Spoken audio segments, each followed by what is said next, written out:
एक बहुत ही सीधा सा सवाल है। अगर कड़ी मेहनत करने से ही वेल्थ अपने आप बन जाती, तो फिर दिन रात पसीना बहाने वाले कंस्ट्रक्शन वर्कर्स इस दुनिया के सबसे बड़े बिलियनर्स क्यों नहीं है?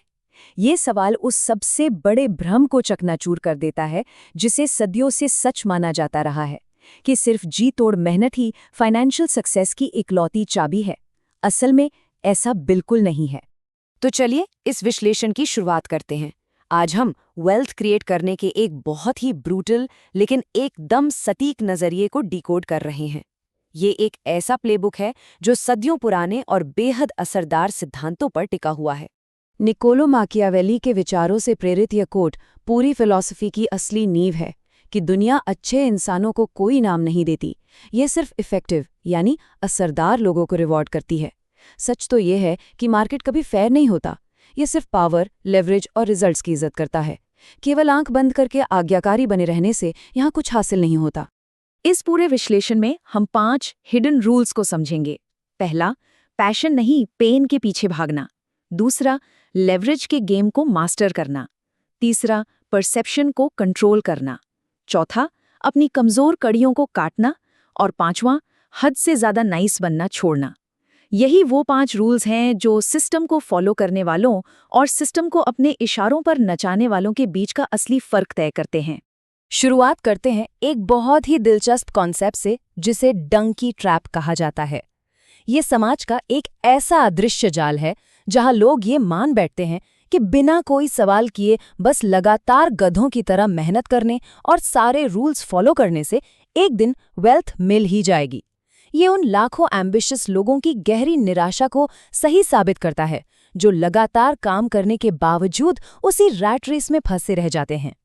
एक गधे और एक लोमड़ी के बीच का फर्क ही पूरी कहानी बयां कर देता है। एक गधा बिल्कुल सीधी लाइन में काम करता है, अपनी सारी एनर्जी खत्म कर देता है और बस किसी तरह सर्वाइव करता है। दूसरी तरफ एक लोमड़ी सिस्टम को बहुत ध्यान से ऑब्जर्व करती है, स्ट्रैटेजी के साथ कदम उठाती है और एक्सपोनेंशियल लेवरेज का इस्तेमाल करके इस ट्रैप से बाहर निकल जाती है। सिस्टम का सिर्फ एक पुर्जा बनकर मेहनत करने और सिस्टम को ही अपने लिए काम करवाने में यही सबसे बड़ा और अहम फर्क है। तो हमारा रूल नंबर 1 है, पेन के पीछे भागें, पैशन नहीं। ये हिस्सा उस बहुत बड़े सामाजिक मिथक को जड़ से उखाड़ देगा कि अपना पैशन फॉलो करना ही फाइनेंशियल फ्रीडम की पक्की गारंटी है। ये आंकड़े सच में हैरान करने वाले हैं।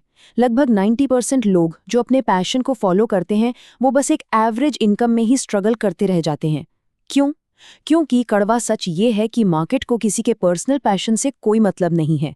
मार्केट सिर्फ एक चीज के लिए पैसे देता है, और वो है किसी के पेन या तकलीफ का सल्यूशन। जो 10% लोग हाई अर्निंग करते हैं, वो असल में मार्केट की सबसे चुभने वाली प्रॉब्लम्स को सॉल्व कर रहे होते हैं। इसे एक सिचुएशन से समझते हैं। मान लीजिए एक पर्सन ए है जो नेचर फोटोग्राफी का अपना पैशन फॉलो कर रहा है।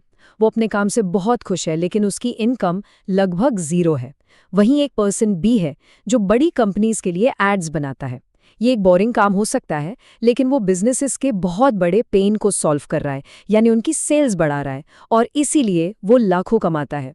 तो बॉटम लाइन ये है कि पैसा इस बात पर डिपेंड करता है कि सॉल्व की जा रही प्रॉब्लम कितनी गंभीर है, ना कि इस बात पर कि उस काम को करने में कितना मजा आ रहा है। एक हार्ट सर्जन और एक सफाई कर्मचारी के काम के इम्पैक्ट को कंपेयर करके देखिए। सफाई कर्मचारी एक गंदे फर्श जैसी मामूली इरिटेशन को दूर करता है, उसे आसानी से रिप्लेस किया जा सकता है, इसलिए उसकी पेमेंट कम है। लेकिन सर्जन एक बहुत अर्जेंट और हाई स्टेक्स पेन यानी मौत को टालता है। उसकी स्किल्स रेयर हैं, इसलिए उसका पेमेंट भी बहुत ज्यादा है।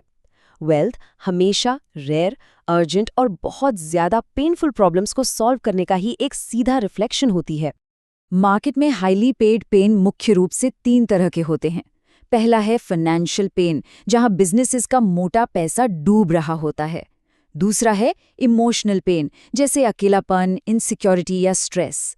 और तीसरा है फिजिकल पेन, जैसे हेल्थ और सर्वाइवल के सीरियस इश्यूज।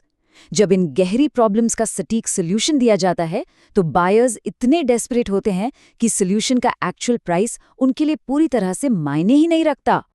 अब बढ़ते हैं हमारे दूसरे रूल की तरफ, लेवरेज के गेम को मास्टर करना। यहाँ हम समझेंगे कि कैसे लीनियर इनकम यानी सिर्फ मेहनत के बदले मिलने वाले पैसों से निकलकर एक्सपोनेंशियल और इम्पैक्ट बेस्ड वेल्थ की तरफ शिफ्ट हुआ जा सकता है। एक्सपोनेंशियल वेल्थ के ये लेवरेज के 3 गेम चेंजिंग तरीके हैं। पहला है लेबर, जहां दूसरे लोग सिस्टम के लिए काम करते हैं और आपका आउटपुट कई गुना बढ़ जाता है। दूसरा है कैपिटल, जहां पैसे को एसेट्स में इन्वेस्ट किया जाता है, जिससे पैसिव कंपाउंडिंग होती है। और तीसरा, जो आज के समय में सबसे पावरफुल है, वो है कोड या मीडिया, जहां कोई सॉफ्टवेयर या डिजिटल कंटेंट बिना थके 24 घंटे 7 दिन काम करता है और एक एक्सपोनेंशियल रीच देता है।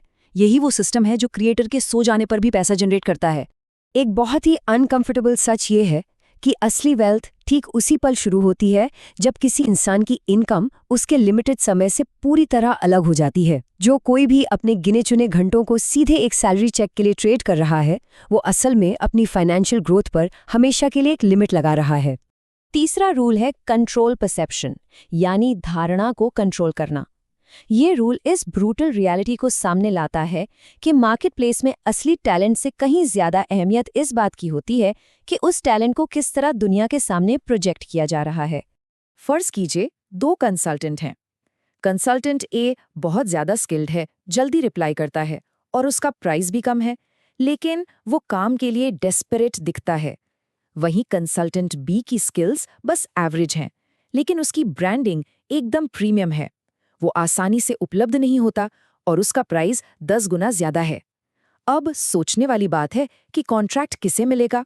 हर बार कंसल्टेंट बी बाजी मार लेता है।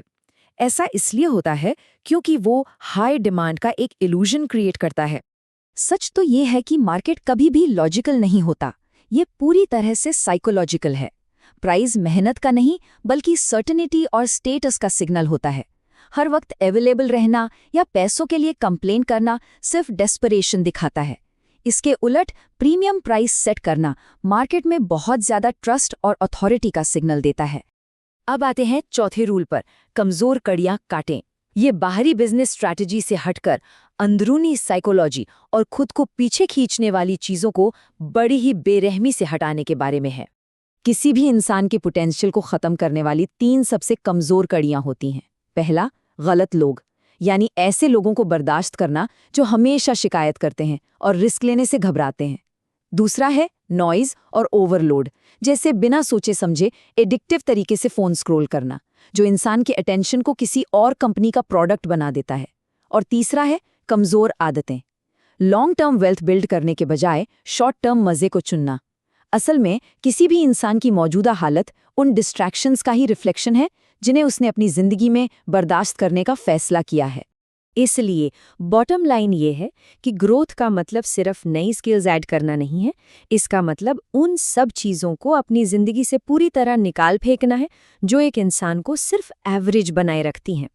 आज की इस भटकाऊ भरी दुनिया में असली फोकस एक नए तरह का IQ बन चुका है और इसके लिए बिना किसी पछतावे के शोर से खुद को अलग करना ही पड़ता है।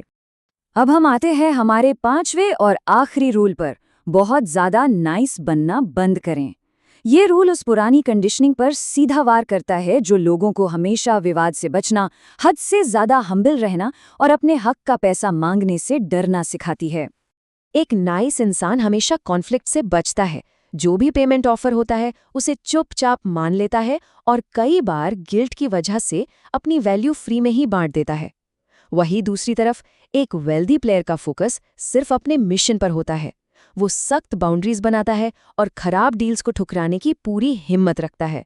हद से ज़्यादा एडजस्ट करना असल में खुद का ही नुकसान करना है और यही वजह है कि बेहद टैलेंटेड लोग भी अक्सर अंडरपेड रह जाते हैं।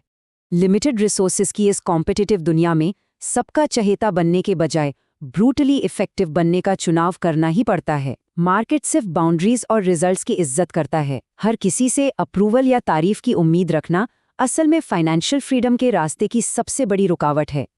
तो अंत में ये है the unemotional wealth equation, rat race से हमेशा के लिए बाहर निकलने के एकदम सटीक और मैकेनिकल स्टेप्स। स्टेप 1, एक हाईली वैल्यूड स्किल सीखें। स्टेप 2, किसी के बहुत बड़े और पेनफुल दर्द को सॉल्व करें। स्टेप 3, लेवरेज का इस्तेमाल करके एक स्केलेबल सिस्टम बनाएं।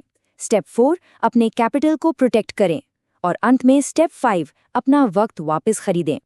इस विश्लेषण के अंत में एक बहुत ही अहम सवाल सबके सामने है। रूल्स बिल्कुल साफ हैं और सबके सामने हैं, तो क्या इंसान अभी भी उसी भीड़ वाले आरामदायक झूठ को चुनना जारी रखेगा, या फिर बिना किसी माफी के उस कड़वी सच्चाई को अपनाएगा जो एक असली प्लेयर बनाती है? ये एक फैसला किसी की भी पूरी रियलिटी बदल सकता है।